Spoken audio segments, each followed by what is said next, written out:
Kurt n'est pas votre protagoniste inutile typique. Il est bien pire que ça, enfin du moins, jusqu'à ce qu'il réalise qu'il possède d'incroyables compétences cachées. L'histoire commence dans une petite ville lointaine où un monstre loup de rang S a attaqué et les villageois ont dépensé toutes leurs économies dans un groupe d'aventuriers pour sauver leur misérable vie. Le groupe s'appelle le Croc de Dragon Flamboyant, composé de 3 braves aventuriers, et vous l'avez deviné de Kurt le loser inutile qui n'a rien à faire là. Le monstre, bien sûr, s'attaque d'abord aux faibles et éjecte Kurt du champ de bataille. Sans plus de boulets, les héros gèrent rapidement la menace et maîtrisent la bête. Ces 3 héros compétents sont Bandana le Ranger Golnova, la guerrière ardente et Marlafist le guérisseur. Juste après cet événement, l'équipe devient connue comme les héros qui ont arrêté une calamité. Mais qu'est-ce qu'un loser impuissant fait dans une équipe de héros? Vous vous demandez peut-être. Eh bien, Kurt s'occupe en fait du travail le plus dur de tous, il fait les tâches ménagères des héros pendant qu'ils partent sauver le monde. En gros, c'est une femme au foyer. Par exemple, chaque fois que les héros ne sont pas satisfaits de la nourriture, ils obligent Kurt à leur préparer un meilleur repas. Cependant, cette fois, Bandana mentionne que ce sera la dernière fois qu'ils goûteront à la cuisine de Kurt, car leur chef Golnova a décidé de virer son cul inutile du groupe. Apparemment, avoir des compétences en cuisine ne suffit pas pour faire partie d'un groupe réputé comme le leur, et Kurt est tellement incompétent qu'il ne peut même pas vaincre un slime tout seul. Les héros ont aussi d'autres raisons, ils veulent devenir plus forts, et pour ce faire, ils doivent recruter un mage, car ils en manquent dans leur groupe. Mais comme les lois de ce monde les empêchent d'avoir plus de 4 membres dans leur groupe, ils n'ont d'autre choix que de laisser partir Kurt. Kurt supplie Golnova de reconsidérer sa décision, mais reçoit un coup de pied dans le ventre à la place. Aucun des héros ne lui montre de pitié. Au contraire, ils se moquent de lui. Et voilà, Kurt est maintenant officiellement au chômage. Comme la plupart d'entre vous qui commentez le gars est tombé de haut et premier sur mes vidéos. Bref, n'ayant nulle part où aller, Kurt retourne en ville à la recherche d'un emploi et se rend dans un endroit appelé Hello Hello Workstation. Là, il est accueilli par une réceptionniste excentrique qui recueille ses informations personnelles puis lui fait passer un test d'aptitude pour voir à quel point il est fort et s'il a des talents cachés. Normalement, le classement va de SSS à D, mais quand les résultats de Kurt arrivent, on découvre qu'il a obtenu un score de G à tous les tests, ce qui signifie qu'il n'a absolument aucune compétence au combat. C'est plus qu'embarrassant, mais la réceptionniste dit à Kurt de ne pas s'inquiéter, car elle est certaine qu'il existe des métiers manuels que même un loser comme lui est capable de faire. De plus, il existe d'autres tests d'aptitude que Kurt peut passer comme la forge ou l'alchimie, alors elle l'encourage à les essayer au lieu d'abandonner. Malheureusement, les techniciens nécessaires pour ces tests sont actuellement en pause. Kurt devra donc attendre la semaine prochaine pour les passer. Apprenant que le gamin a besoin d'argent maintenant, la réceptionniste décide de lui confier des travaux de construction et l'envoie dans la ville voisine en tant qu'ouvrier pour aider à réparer les murs d'enceinte de la ville. Kurt part immédiatement et rencontre un recruteur qui est super déçu que le centre ait envoyé un gamin aussi mal nourri, mais comme son équipe est à court d'effectifs, il ne se plaint pas trop et confie à Kurt la tâche de faire du ciment sur le sol puis de réparer les murs avec. Kurt décide d'insuffler son mana pour renforcer le ciment même si le recruteur n'a rien mentionné à ce sujet et commence à travailler. Le recruteur revient 3 heures plus tard et est absolument stupéfait d'apprendre que Kurt a réparé à lui seul un tiers entier du mur ouest. Kurt n'avait absolument aucun équipement, ce qui amène le recruteur à se demander comment ce gamin a fait. Kurt explique le processus, mais le recruteur n'arrive toujours pas à comprendre. Quoi qu'il en soit, comme Kurt est plutôt doué pour ça, le recruteur décide de l'embaucher définitivement et lui donne une bonne somme d'argent en guise de paiement en disant qu'il a reçu une prime pour sa performance. Cela encourage Kurt à donner le meilleur de lui-même encore plus. Au cours des 3 jours suivants, il répare seul les murs ouest et nord. Mais au lieu d'être impressionné, le recruteur s'irrite et le renvoie. Il explique que les réparations des murs sont destinées à fournir du travail à ceux qui ont des difficultés financières, et si Kurt continue à travailler ici, il ne restera plus d'emploi pour eux. Le recruteur pense que Kurt a des compétences de travail de rang SS, alors il lui conseille de trouver du travail dans la capitale à la place et le renvoie avec le paiement de la journée. Kurt ne comprend pas si les commentaires du recruteur étaient sincères ou juste de la flatterie, alors il se dirige vers le poste de travail cherchant les conseils de la réceptionniste. Les techniciens ne sont toujours pas arrivés, il devra donc attendre encore quelques jours avant de passer son test d'aptitude. Mais une opportunité d'emploi se présente sous la forme d'une femme nommée Ulycia, qui a désespérément besoin d'un mineur. « Attends, c'est toi, Drake ?» Blague à part, Kurt s'approche d'Ulycia, affirmant qu'il travaillait dans les mines par le passé. Ulycia ne veut pas embaucher un enfant maigre et incapable, mais en même temps, elle n'a pas assez d'argent pour embaucher un nain costaud. Avec des options limitées, elle décide d'embaucher Kurt. Alors que Kurt part avec Ulycia, la réceptionniste vérifie et découvre que Kurt a été payé la somme colossale de 200 pièces d'or par le recruteur du chantier, ce qui l'amène à se demander comment cela est possible. Perdant l'équilibre, elle trébuche sur une pile de sacs de sable utilisés pour mesurer la quantité de mana qu'une personne possède. Son associé explique que plus une personne a de mana, plus ses sacs deviennent lourds. Mais le problème est que personne n'a jamais été capable de les activer, alors elle les considère comme sans valeur et dit à la réceptionniste de les déplacer dehors. Alors que la réceptionniste essaie de ramasser un des sacs, elle remarque qu'il est devenu plus lourd. Se souvenant que Kurt en avait soulevé un plus tôt, elle réalise qu'il possède une bonne quantité de mana, peut-être même trop. Pendant ce temps, beaucoup de temps passe alors que Kurt et son employeuse Ulycia voyagent vers les montagnes. Alors que le soleil se couche, Ulycia emmène Kurt à son campement. Il n'y a qu'une seule tente, alors elle dit à Kurt de la partager avec elle pour la nuit. Mais Kurt refuse, disant qu'il se sentirait mal à l'aise de rester trop longtemps avec une femme aussi mignonne qu'elle. Il mentionne même subtilement qu'il n'a jamais vu quelqu'un d'aussi belle qu'elle, même après avoir voyagé à travers le monde, ce qui la fait rougir comme une tomate. Elle suppose qu'il essaie juste de la flatter puisqu'elle ne se considère pas comme mignonne. Changeant de sujet, elle lui donne une pomme de terre bouillie pour le dîner. Kurt est étonnamment heureux, cela fait longtemps que quelqu'un a cuisiné pour lui, même s'il s'agit juste de faire bouillir une pomme de terre. Ils mangent ensemble, et Kurt est encore plus heureux d'être traité comme un égal, car ses anciens compagnons de groupe ne mangeaient jamais avec lui. Il apprécie beaucoup la cuisine d'Ulycia et lui fait plusieurs compliments. Je suppose que ça a un rapport avec ce qui va se passer dans la tente. Plus tard dans la nuit, Kurt essaie toutes les méthodes connues pour dormir, mais n'y parvient pas. Il se demande si Ulycia est aussi éveillée, alors il se retourne et découvre qu'elle dort profondément, son trésor grand ouvert. Kurt est choqué par cette vision et manque de crier avant de maîtriser ses émotions. Il se lève rapidement avant que les choses ne dégénèrent et se demande si Ulycia n'est pas trop naïve de faire confiance à un étranger.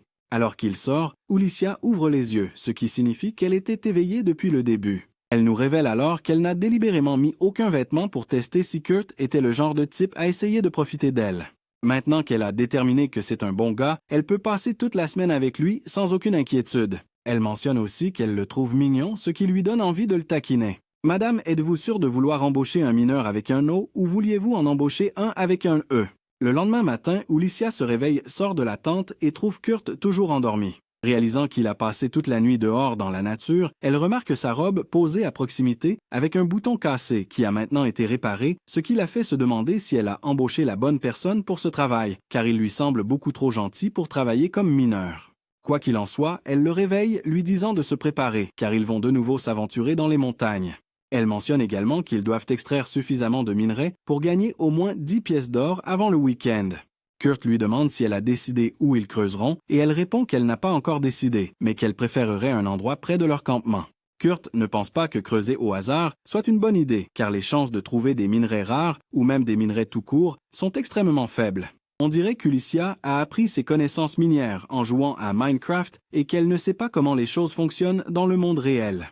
Alors Kurt l'éduque et prend sur lui de trouver un emplacement approprié. Après avoir fouillé la zone, Kurt trouve une carrière et commence à creuser. En quelques minutes, il découvre une roche qui, selon lui, contient des minerais. Il la casse en utilisant le côté opposé d'un marteau, révélant plusieurs cristaux de pierres précieuses à l'intérieur. Chacun de ces cristaux peut facilement se vendre environ 3 pièces d'or, et comme il y en a déjà plus de 4 ici, cela signifie qu'Ulycia a déjà atteint son objectif de 10 pièces d'or pour la semaine. Mais il ne faut jamais refuser la fortune quand elle frappe à la porte, alors Ulycia dit à Kurt de continuer à creuser. Seules quelques heures passent avant que Kurt n'extrait chaque pierre précieuse de la carrière. Ulycia suggère de tous les vendre, mais Kurt n'est pas d'accord, lui disant que ces pierres précieuses sont bien plus petites que les premiers cristaux qu'il a extraits. Il pense qu'il serait préférable de transformer les plus petits en cristaux magiques. D'après ce qu'Ulycia sait, il y a moins de 10 artisans magiques dans tout le royaume, capables de fabriquer des cristaux magiques, et même le plus petit prend plus d'1 heure à fabriquer. Mais Kurt le fait instantanément, laissant Ulycia bouche bée. Elle le fait remarquer à Kurt, mais ne soupçonne pas qu'il ait un talent particulier. Il suppose que les artisans magiques utilisent une technique divine pour fabriquer des cristaux magiques. Ulycia réalise qu'ils ne sont pas du tout sur la même longueur d'onde, mais elle ne prend pas la peine d'éduquer l'idiot évident, et le laisse simplement travailler paisiblement pour le reste de la journée. Le soir, Ulycia décide de retourner en ville pour échanger les matériaux que Kurt a collectés, pendant que Kurt suggère de rester au campement car il veut s'occuper de certaines tâches ménagères. Plus tard en ville, Ulycia est interrogée par les chevaliers parce qu'elle n'a aucun document vérifié prouvant d'où viennent les cristaux magiques, ce qui la rend suspecte. Ne voulant pas dénoncer Kurt ou Licia, joue sa carte cachée montrant un emblème au chevalier révélant qu'elle est une aventurière qui sert directement la famille royale alors qu'en réalité, elle était à leur service. Quoi qu'il en soit, elle utilise ce privilège pour convaincre le chevalier de la laisser utiliser une porte de téléportation car elle souhaite se rendre d'urgence dans la capitale royale. En arrivant, Licia se rend dans un magasin pour vendre les cristaux magiques et apprend du commerçant qu'ils contiennent 10 fois la quantité habituelle de mana, ce qui fait que chacun vaut 10 pièces d'or. Au total, Licia gagne 500 pièces d'or en les vendant tous. Avant de partir, le commerçant lui conseille de ne pas les vendre ailleurs, car d'autres pourraient l'arnaquer. Il s'enquiert également des artisans qui les ont fabriqués, estimant qu'une personne ayant ce niveau de compétence devrait travailler directement pour le royaume.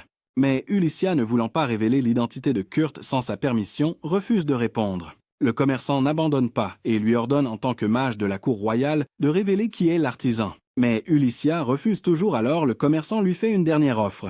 Ils veulent faire de Kurt un directeur et un comte honoraire pour le royaume. Complètement déconcertée, Licia se précipite vers le poste de travail, frappant ses mains sur le comptoir et exigeant des réponses de la réceptionniste.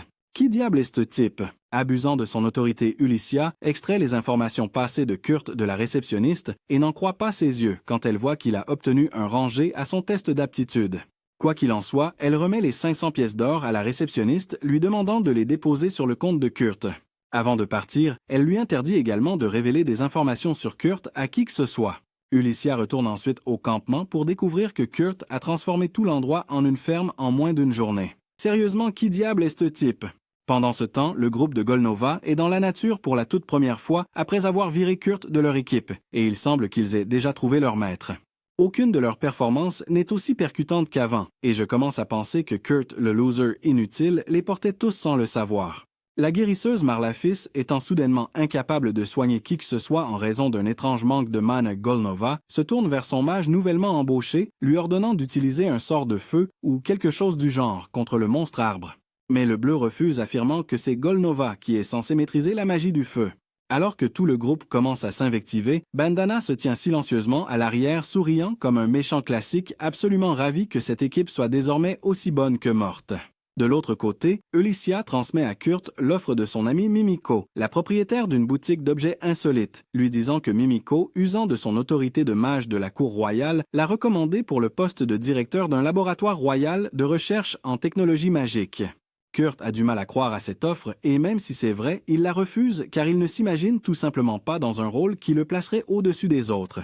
De plus, une partie de lui aspire toujours à retourner dans son ancien groupe d'aventuriers, le Croc de Dragon Flamboyant. En plus de cela, son travail actuel de mineur sous les ordres de Licia se passe bien, donc il ne voit aucune raison de changer. Faut avouer, Brill n'est peut-être pas inutile, mais bon sang, il est bête à manger du foin. Quoi qu'il en soit, Licia ne dit pas à Kurt combien d'or elle a gagné en vendant les cristaux magiques et l'encourage plutôt à extraire d'autres minerais pour elle. Kurt prétend avoir trouvé un autre bon filon à proximité et se lève pour partir, mais Licia l'arrête insistant pour qu'il reste à l'intérieur et se repose supposant qu'il est resté debout toute la nuit à construire la cabane en rondin. Cependant, lorsque Kurt mentionne avec désinvolture qu'il a déjà dormi 6 heures, Licia en reste bouche bée. Elle n'arrive pas à comprendre comment ce type a réussi à construire toute cette structure en si peu de temps.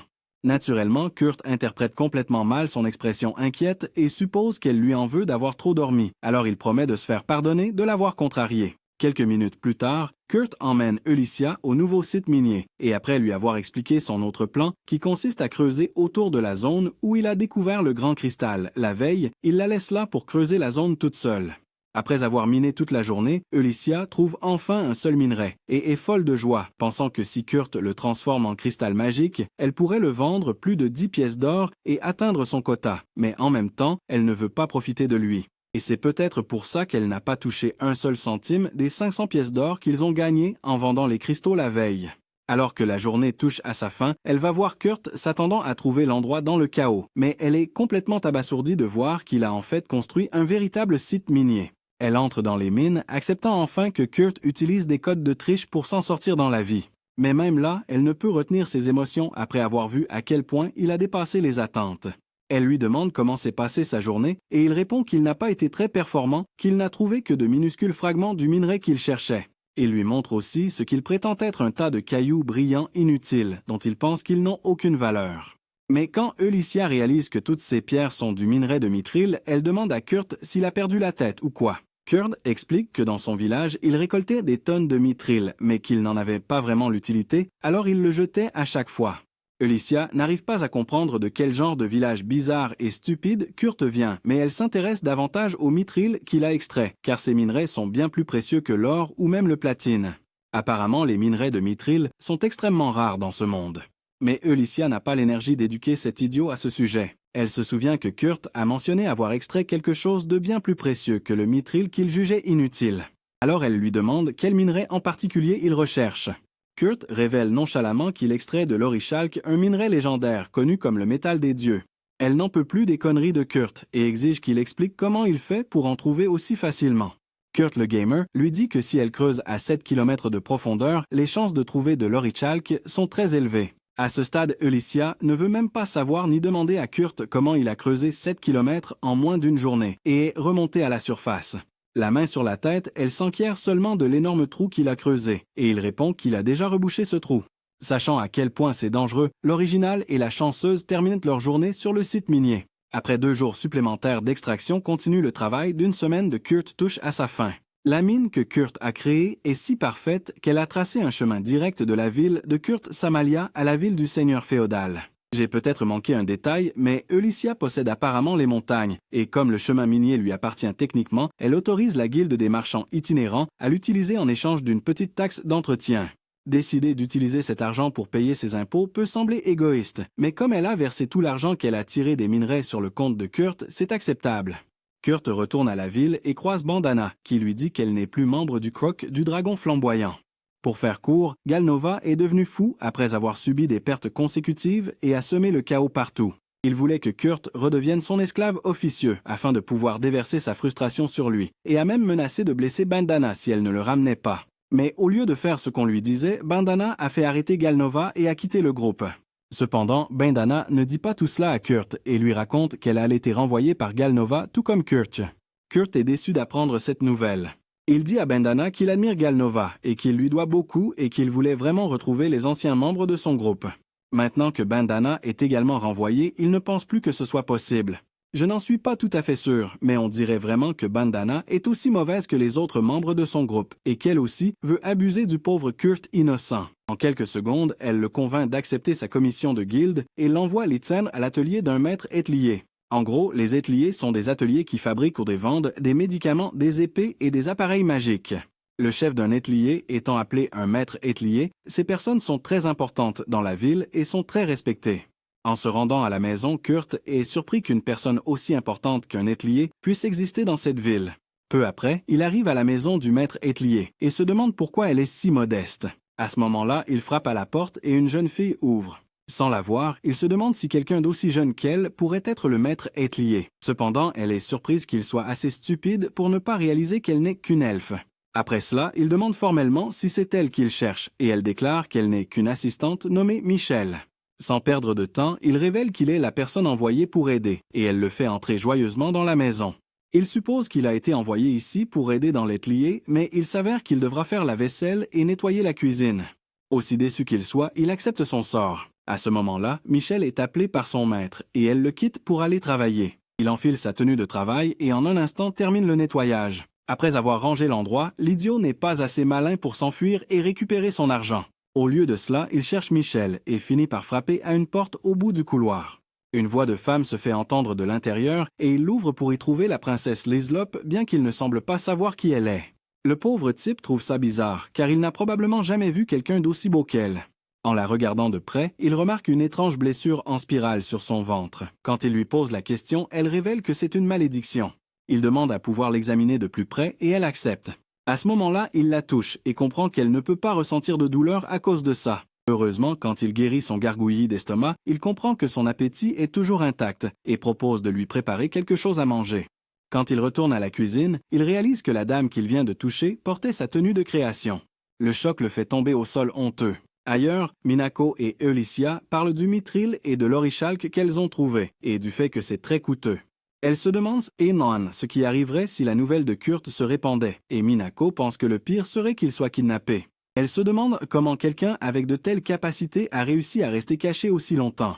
Cependant, Alicia comprend qu'il était membre du croc du dragon flamboyant. Peu après, elle affirme aussi qu'elle veut faire de lui un maître huilier afin de perfectionner ses compétences avant qu'il ne devienne incontrôlable. De plus, elle expose son plan pour qu'il l'engage comme garde du corps. Bien qu'elle s'inquiète de la façon dont elle va y parvenir, car Kurt a peu de connaissance de ses pleines capacités et se sous-estime toujours. Pendant ce temps, Kurt a presque fini de préparer le repas qu'il cuisine pour l'Isolo quand Michel revient avec Lady Ophelia. En les voyant, il s'excuse d'utiliser la cuisine sans sa permission, mais elle ne semble pas y voir d'inconvénient. Au lieu de cela, elle regarde attentivement la bouillie qu'il cuisine et il révèle qu'il la prépare pour l'étrange jeune fille qu'il a rencontrée dans la pièce. En l'entendant dire cela, Lady Ophelia est surprise qu'il ait rencontré la princesse, même si elle lui fait croire que ce n'est pas un problème. Elle le menace de ne parler d'elle à personne. Après ça, elle lui remet son salaire pour la journée et il est ravi de voir combien il a gagné. Plus tard, il apporte de la bouillie à la princesse qui a très faim à ce moment-là. Vu que son estomac gargouille encore avant que la princesse ne puisse manger, Lady Ophelia propose de goûter la nourriture pour vérifier qu'il n'y ait pas de poison. Mais l'Isolo demande à être autorisée à la manger telle qu'elle, car elle fait confiance à l'homme qui l'a cuisinée même si elle vient de le rencontrer.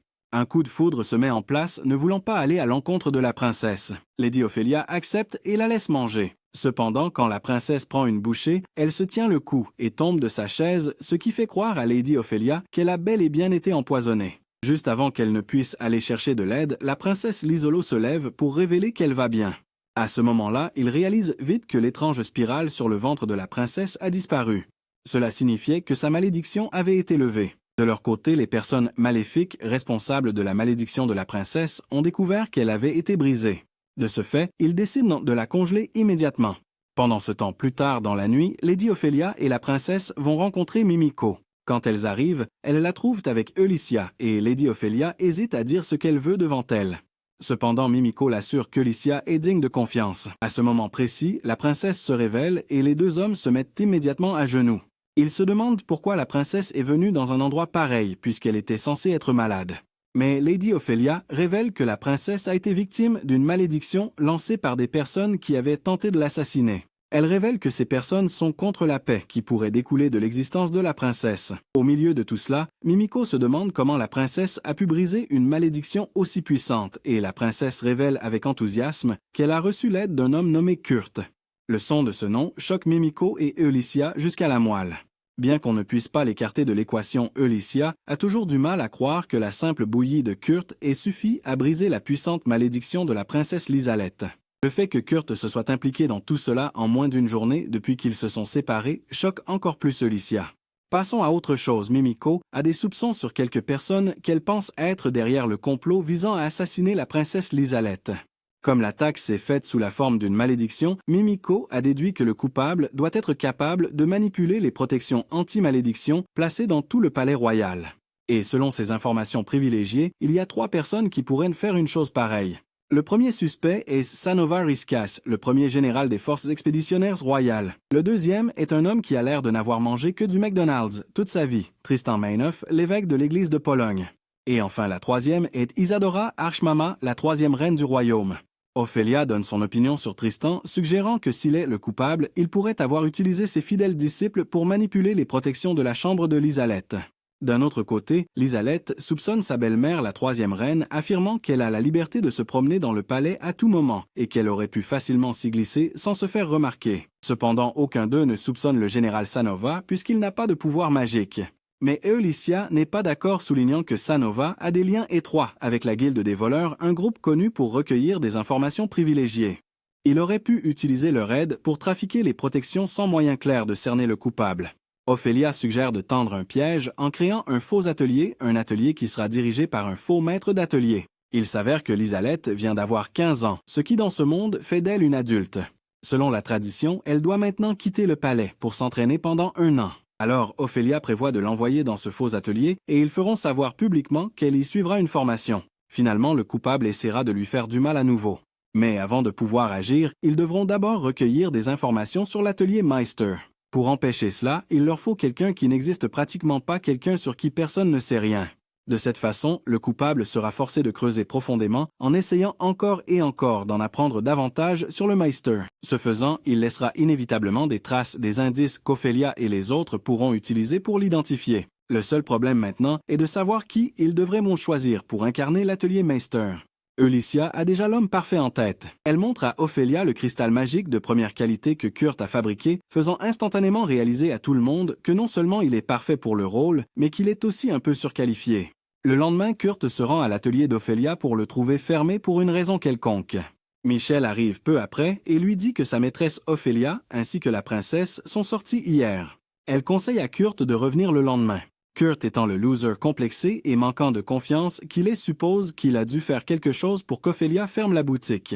Et bien qu'il n'ait pas tout à fait tort, la vraie raison n'est pas exactement celle qu'il imagine. N'ayant rien d'autre à faire, Kurt se rend dans un restaurant où il surprend un groupe d'aventuriers discutant d'un problème dans lequel ils sont coincés. Ils ont accepté une quête qui nécessite un porteur, ce qu'ils n'ont pas. Et ils ne peuvent pas annuler la quête car ils n'ont pas l'argent pour payer les frais d'annulation.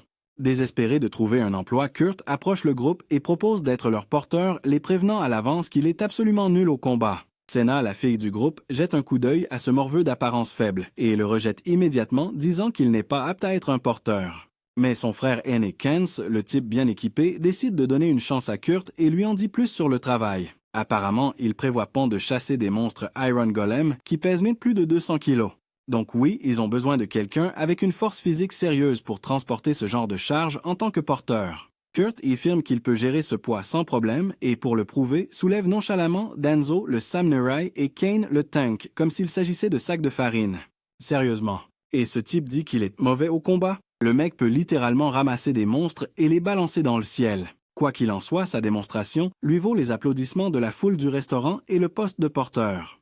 Peu après, le groupe se met en route et, chemin faisant, Kurt est officiellement présenté à tout le monde. Leurs interactions aimables et saines le prennent au dépourvu dans le bon sens du terme. Il n'a jamais été traité aussi chaleureusement auparavant et cela le motive à donner tout ce qu'il a. Ils finissent par atteindre la zone où résident les golems de fer. Mais avant que quoi que ce soit de grave ne se produise, Kurt marche sur un slime. Et sa réaction? Crier comme un enfant en bas âge qui regarde son premier film d'horreur. Senna lui dit d'arrêter de réagir de façon excessive et de simplement poignarder le cœur du slime. Mais le but de Kurt, faute de meilleurs mots pour le décrire, est tellement nul qu'il se poignarde lui-même avec le couteau. Cela fait réaliser à Senna que ce type n'est pas seulement mauvais au combat, il est terrible. Elle achève le slime à sa place, mais étonnamment, elle ne se fâche pas. Ni Danzo ni Kens non plus. Au lieu de cela, ils deviennent plus alertes, clairement prêts à le protéger du danger. Kurt n'arrive pas à croire qu'il n'a pas été grondé ou giflé pour avoir gaffé. Et lentement, il commence à réaliser que peut-être que ses anciens compagnons étaient vraiment des gens horribles. Quoi qu'il en soit, il se dirige vers le repère des golems. Senna répand de la mousse lumineuse tout autour pour éclairer l'endroit. Kurt trouve des excréments de gobelins à proximité, ce qui signifie que la grotte n'abrite pas seulement des golems, mais aussi des gobelins qui se cachent. Kans dit à Kurt de ne pas s'inquiéter, disant qu'ils peuvent facilement gérer quelques gobelins. Ils s'enfoncent plus profondément dans la grotte qui commence à ressembler de plus en plus à un donjon. Kurt remarque quelque chose d'étrange sur les murs, mais avant qu'il ne puisse enquêter, un gobelin apparaît. Danzo le tranche instantanément avec une précision de samouraï, mais le bruit attire une horde entière de gobelins directement vers eux. Senna réalise qu'ils n'ont aucune chance dans un combat direct. Leur meilleure option est de fuir. Mais pendant qu'il panique, Kurt, qui inspectait les murs, trouve un passage secret. Il en informe rapidement le groupe et Senna, et lui se précipite à l'intérieur. Juste après leur passage, Senna claque la porte laissant Kens et Danzo de l'autre côté. Les deux ont pris la décision de rester pour retenir les gobelins, afin que Kurt et Senna puissent s'échapper. Senna essaie sans cesse de trouver un moyen pour qu'ils partent, mais elle entend la voix de Danzo et Kens, qui leur disent qu'il y a tellement de gobelins et qu'il n'y a aucun moyen qu'ils puissent s'échapper en essayant de les protéger. Kens hurle qu'ils devraient partir. Il ne fait aucun doute que Kurt sait qu'il est physiquement faible. Cependant, il ne pense pas être un lâche. Il hurle et dit qu'il devrait les autoriser à se joindre au combat. Mais Senna le regarde d'un air ridicule, lui rappelant qu'il ne peut même pas combattre un slime. À quoi servira-t-il à l'équipe s'il reste avec eux et leur fait perdre le combat? Il se sent découragé. En tant que crétin qui a généralement une mauvaise opinion de lui-même, cela le fait se sentir encore plus bas. Enfin, ce n'est pas comme si Senna avait tort. Ils viennent de l'aider à tuer un slime il y a quelques minutes. Il entend Danzo et Kens dire que même s'ils meurent, ils savent qu'ils sont morts en protégeant les autres. Ça lui donne de la joie. Je veux dire, quelqu'un pense qu'il est un ami et ils peuvent mourir en le protégeant. Il se demande pourquoi ils pensent qu'il est un ami et il est heureux. Senna essaie de trouver un moyen de sortir du mur pour eux. Et alors qu'elle projette sa magie, elle révèle 3 golems de dragons de fer différents. Elle tombe sur les fesses immédiatement. Est-ce que ça veut dire que c'est ici que nous allons tous mourir? Alors qu'il frôle la mort, Lissolo et Ulycia le cherchent désespérément. L'Isolo, quant à elle, est impatiente de revoir l'homme qui lui a redonné la vie, et elles entrent dans la guilde. Elles sont choquées d'apprendre qu'il a suivi l'équipe Sekura au combat. Ulycia sait que la montagne dans laquelle ils sont entrés est infestée de gobelins, et qu'il y a peu ou pas de chances de survie pour eux. Elle dit à l'Isolo de rester en arrière et de la laisser aller le chercher. Mais l'Isolo refuse. Pourquoi laisserait-elle passer l'occasion d'être la sauveuse de celui qui l'a sauvée aussi? Elle se précipite avec Ulycia vers la montagne, faisant même de son mieux pour suivre les traces afin de savoir où il se trouve exactement dans la montagne. Quand les pas sur les rochers s'arrêtent, elle utilise son long sens pour identifier son odeur sur la montagne. Cela ne laisse qu'une seule pensée à Ulycia. Si l'Isolo connaît son odeur, cela signifie-t-il qu'ils ont été proches l'un de l'autre? Je ne dirais vraiment pas qu'elle a tort. Il a vu son corps nu. Alors que les deux filles les cherchent, Sina reste au sol et prononce ces derniers mots. Ce genre de déclaration que l'on fait quand on sait que sa mort est imminente.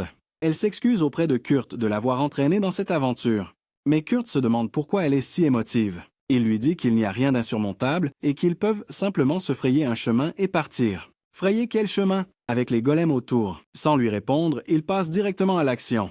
Utilisant ses compétences, il frappe la queue du premier golem. Puis il revient et waouh, le golem est à terre. Je peux imaginer les pensées qui traversent l'esprit de Sina en ce moment. N'est-ce pas le garçon pour qui j'ai tué un slime? Avec un seul poignard, il les achève tous complètement.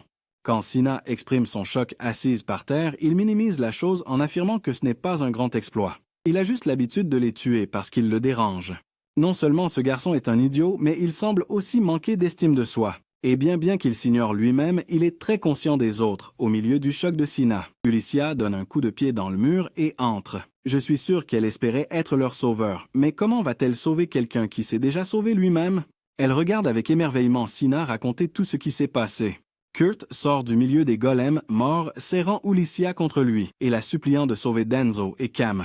Il affirme que la seule raison pour laquelle ils sont dans ce pétrin, c'est qu'il est inutile. Si c'est ça être inutile, alors j'aimerais bien l'être aussi. Voyant tout ce qu'il a fait, Ulycia se souvient du mythe qu'elle avait entendu parler d'un aventurier de rang S particulier. Elle se demande si c'est l'aventurier qu'ils attendaient en tous. L'Isolo arrive également et son visage s'illumine rien qu'en le voyant. Il le rassure en lui disant que Danzo et Cams vont bien et qu'il n'a pas à s'inquiéter. Toute l'équipe se réunit et Danzo et Cams remercient Ulycia d'être venus les sauver. Ulycia révèle sa véritable intention. Elle a l'intention d'ouvrir un nouvel atelier et elle veut que Kurt travaille avec elle. Elle sait que Kurt ne croira pas qu'il est si bon et pourrait rejeter l'offre, alors elle ajoute rapidement qu'il a été recommandé par Ophélia. Il est très heureux d'accepter, mais il ne veut pas quitter la nouvelle équipe qu'il a rejointe. Le cri de Kantz le ramène à la réalité. Kant demande pourquoi il abandonnerait une opportunité aussi géniale pour rester avec eux. Voyant qu'il se sent bien avec l'équipe, Ulycia offre aux autres la possibilité de rejoindre l'atelier également. Avant de partir, elle dit à Kurt qu'il n'a pas mesuré ses capacités, et puisqu'il doit rejoindre l'atelier, ils doivent mesurer ses capacités. Pendant que la Securitine part fêter sa nouvelle nomination, Kurt rencontre Mimiko pour son test. Mimiko est ravie d'être celle qui va le tester et elle l'exprime. Une fois le test terminé, Ulycia vient demander le résultat. Pour être honnête, je suis également impatient d'entendre ce résultat. Et oui, c'est exactement ce que tout le monde pense. Alors que le résultat normal montre qu'il est classé B en cuisine nettoyage et exploitation minière et C dans les autres compétences. Le classement Hello World, qui montre les aventuriers de rang S, révèle son véritable rang. Il est de rang SSS dans toutes les compétences et tous les pouvoirs en fait dans sa magie. Il est mieux classé que la Miko. Mimiko admet que si quelqu'un d'autre entend parler de ses compétences, il sera en danger. Il pourrait même être tué, il vaut donc mieux qu'il le cache à tout le monde. Je ne pense pas qu'ils aient à s'inquiéter de ça car même le garçon idiot n'est pas conscient de sa force. Quoi qu'il en soit, Kershaw entend ce résultat formidable et se bouche les oreilles. Il ne faudrait pas qu'on sache qu'elle est au courant d'informations aussi dangereuses. Je suis impatient de voir ce que l'avenir te réserve, Kurt. J'espère qu'il prendra conscience un jour. Le groupe est à bord d'un chariot à grande vitesse qu'Ulycia a organisé grâce à l'autorité spéciale de l'atelier Meister. Ils avaient la possibilité d'utiliser des pierres de téléportation, mais selon l'Isalo, la ville où ils se rendent n'en possède pas car c'est une ville frontalière rurale assez isolée. Selon Ulycia, cette ville était à l'origine une base militaire destinée à repousser les démons qui résident juste de l'autre côté de la frontière. Cette ville est donc toujours essentielle en tant que défense frontale du royaume contre les démons et le groupe s'y rend pour faire partie de l'atelier qui y a été nouvellement construit. Kenz ne pense toujours pas que lui ou les membres de son groupe soient dignes de travailler dans cet atelier, mais Ulycia leur assure qu'ils sont plus que qualifiés pour le poste. Sina est terriblement silencieuse et un peu contrariée, car elle n'est pas vraiment sur la même longueur d'onde que son frère et Danzo, mais elle ne dit rien, car elle ne veut pas se séparer de son groupe. Quoi qu'il en soit, Cans s'enquiert de l'atelier Meister sous lequel ils vont travailler, et sa question met Ulycia mal à l'aise, car l'atelier Meister est un faux. Alors, elle répond de façon vague, ce qui ne répond à rien du tout. Sina remarque le comportement étrange d'Ulycia dès qu'ils essaient d'aborder le sujet du maître d'atelier, et se méfie d'elle, soupçonnant qu'elle prépare quelque chose de louche. Peu de temps après, ils arrivent à la ville, et en regardant les murs de la ville, Kurt réalise que c'est la même ville où il travaillait comme ouvrier du bâtiment, avant d'être renvoyé pour être trop bon dans ce qu'il faisait. Il remarque qu'il n'y a pas eu beaucoup de progrès depuis son renvoi, mais suppose simplement que les ouvriers utilisent une autre méthode qui nécessite plus de temps. Quoi qu'il en soit, Ulycia emmène le groupe à l'emplacement de l'atelier qui n'est qu'un terrain vague.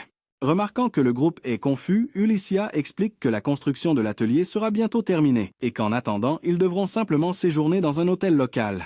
Elle ne veut pas faire perdre de temps à tout le monde en engageant des gens ordinaires pour construire l'atelier et demande à Kurt de le faire puisqu'il peut littéralement tout construire en moins d'une journée. Kurt, cependant, pense qu'Ulycia surestime ses capacités, déclarant que bien qu'il ait pu construire une cabane en rondins, il ne peut pas construire un atelier en si peu de temps. Tout le monde soutient Kurt car normalement, il faut des mois pour construire des maisons convenables à partir de rien, mais ils sont tous stupéfaits quand Kurt affirme qu'il n'aura besoin que de 3 jours pour construire l'atelier. Ulycia dit à Kurt de ne pas se sentir sous pression et lui promet qu'elle ne se fâchera pas s'il met plus de 3 jours.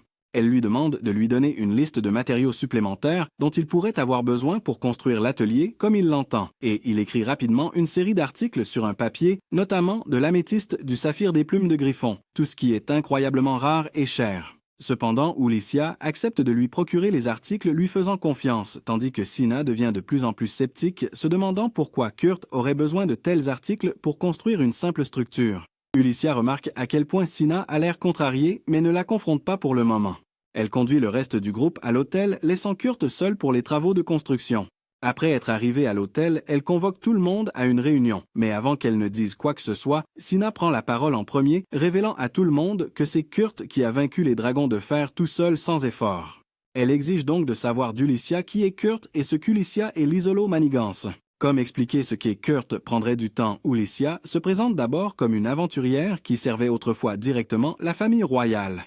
Elle révèle ensuite que l'Isolo est la 3e princesse de ce royaume, laissant tout le monde bouche bée. L'Isolo n'explique pas pourquoi elle cache son identité au public, mais demande au groupe de garder cela pour eux. Puisqu'elles sont toutes les deux des personnes importantes, Sina suppose que Kurt doit aussi être de la royauté, mais c'est loin d'être le cas. Bien que Kurt ait dit qu'il venait d'un village lointain, Ulycia a épluché tous les dossiers de ce royaume et n'a toujours pas réussi à trouver d'informations sur lui. La seule chose qu'elle sait, c'est que Kurt n'a aucune compétence au combat, alors que ses compétences hors combat sont hors du commun avec un rang SSS dans chacune d'elles. Ulycia révèle ensuite au groupe quelque chose d'encore plus surprenant.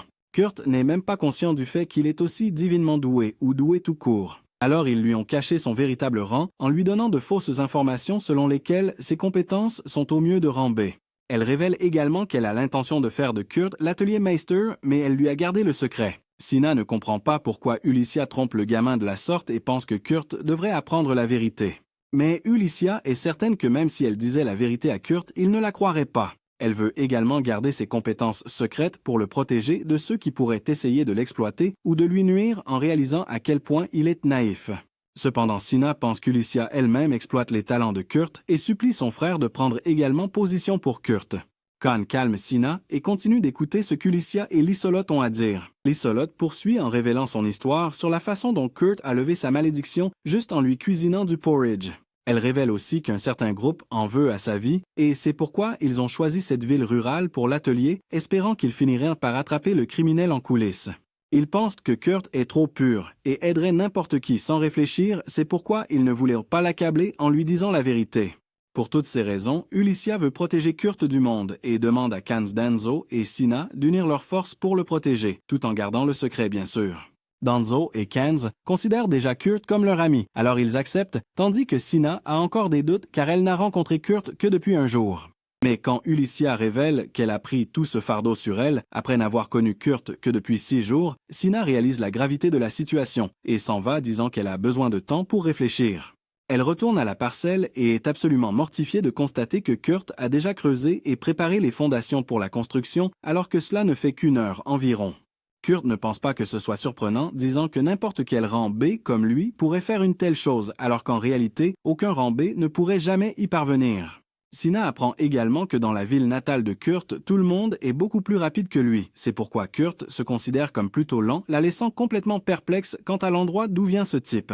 Se sentant coupable, Sina demande à Kurt si ça ne le contrarie pas de devoir travailler autant pour les autres. Kurt affirme que ça le rend heureux et important maintenant que ses amis l'apprécient. Il lui raconte l'époque où il était considéré comme inutile et renvoyé de son ancienne équipe d'aventuriers. Il est donc heureux de pouvoir prouver qu'il est utile. Ces paroles font réaliser à Sina qu'il est vraiment trop pur pour ce monde, et elle comprend enfin pourquoi Ulycia veut le protéger. Juste à la fin de la réunion, Denzo va rencontrer une femme étrange. Au début, j'ai peur, je me demande s'il envisage de trahir l'équipe aussi vite, mais ma peur s'estompe maintenant. En fait, il rencontre un informateur pour savoir qui a saboté leur dernière aventure. Il sait qu'il est impossible qu'il soit envoyé dans un tel donjon avec autant de monstres et que quelque chose a dû mal tourner. Eh bien, ses soupçons sont justes. L'informateur lui révèle que c'est un homme du nom de Bibinoki, également surnommé l'homme aux 1000 visages, qui est derrière tout ça. Cet homme prend des aventures folles et les répertorie, allant même jusqu'à convaincre des aventuriers de les entreprendre. Il cible des groupes pour lesquels il a été payé pour les détruire, et cette fois, quelqu'un a dû le payer pour détruire le groupe Sakura, c'est pourquoi il a répertorié cette aventure. Danzo remercie l'informatrice et la paix, tandis que les pensées de Bibinoka, selon lesquelles ils allaient mourir, ne se sont pas réalisées. Danzo est furieux que quelqu'un puisse penser à lui faire ça, alors il envisage immédiatement de se venger. Pour être honnête, Bibinoka le mérite aussi. De l'autre côté, il y a Bibinoka. Il est au bar, essayant de flirter avec une femme qui ne lui accorde aucune attention. Je doute qu'il soit assez beau pour attirer une femme, donc je ne la blâme pas. Il s'assoit furieux que la seule raison pour laquelle il est fauché en ce moment est que le groupe Sakura n'est pas mort dans le donjon. Il ne comprend pas comment ils ont survécu, et il a même été informé qu'ils travaillent maintenant sous les ordres de la princesse. Chaque aspect de leur succès le met en colère, mais il est encouragé par une chose, le fait que les faire tomber alors qu'ils travaillent pour la princesse sera plus amusant. À son insu, Danzo est juste derrière lui. Danzo commente et lui demande s'il est si excité à l'idée de faire tomber le groupe, et il sourit. Quand il se retourne et voit Danzo, il est choqué. Il sursaute et se met à courir. Pendant qu'il court, l'informateur utilise une corde pour le faire trébucher. Il tombe et Danzo l'attrape. Il essaie de supplier Danzo, affirmant qu'il est un ami et qu'il ne le mettrait pas en danger.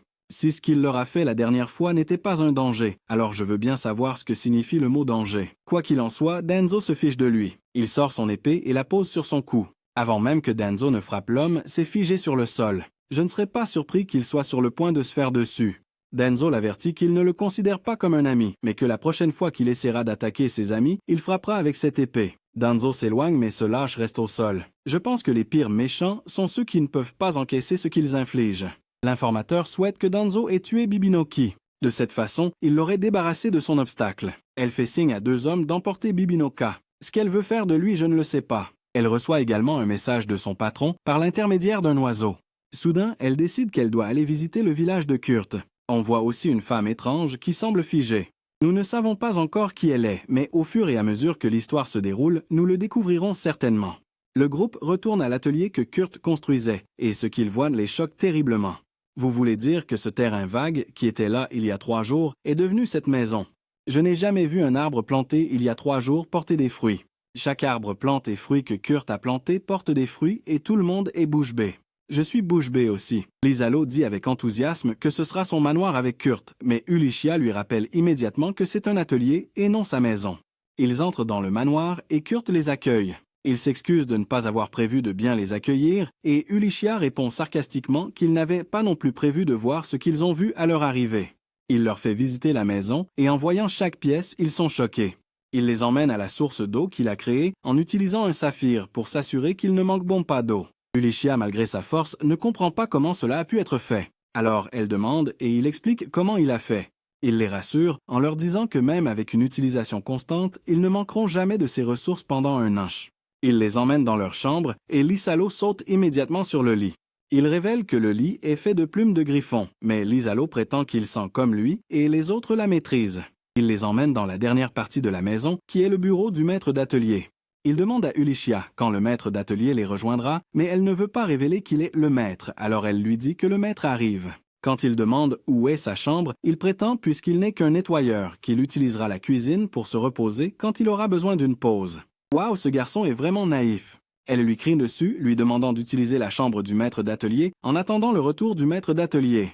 Il n'accepte pas et pendant 2 bonnes heures, ils continuent tous à le persuader. Quand il finit par accepter de rester là pour un court moment, ils sont tous épuisés de l'avoir supplié. Ulychia se souvient que Lysalo reste une menace pour les malédictions. Elle lui demande s'il pourrait utiliser la magie pour conjurer les malédictions autour de la maison, mais il n'a pas ce pouvoir. Heureusement, elle a des talismans qui lui ont été donnés par Mimiko, alors cette nuit-là, elle fait le tour de la maison pour les installer. Elle décide d'en mettre beaucoup à côté de la chambre de Lysalo pour la protéger. Quand elle fait ça, Lysalo suppose que c'est l'homme de ses rêves qui rôde autour de sa chambre. Elle sort avec enthousiasme, mais est déçue de voir que c'est Ulychia. Ulychia est également déçue que Lysalo pense à une chose pareille. D'accord, c'est une bataille de déception. Le lendemain, Lysalo l'aborde avec séduction et retrouve Kurt dans la cuisine tenant des assiettes pour l'aider à préparer son repas. Quand Ulychia entre, elle est à nouveau déçue. Je crois qu'elle sera déçue un bon nombre de fois. Les autres se réveillent et sentent l'odeur du pain fraîchement cuit. Kurt a construit un four dans la maison pour leur servir du pain et du thé tous les jours. Il leur prépare le petit déjeuner et alors qu'ils savourent chaque bouchée du repas, ils sont émerveillés. Cependant, n'est pas à table. Ulychia découvre qu'il est en train de nettoyer tous les talismans qu'elle avait placés sur le mur. Elle court pour l'arrêter, mais il a tout nettoyé sauf un qu'il est en train de nettoyer. Elle est stupéfaite parce que Mimiko avait dit que les talismans ne pouvaient pas être nettoyés. Maintenant, elle doit aussi expliquer à Kurt comment les talismans sont arrivés là. Elle ment en disant que c'est l'œuvre de Gribouilleur et notre personnage principal, un idiot, la croit.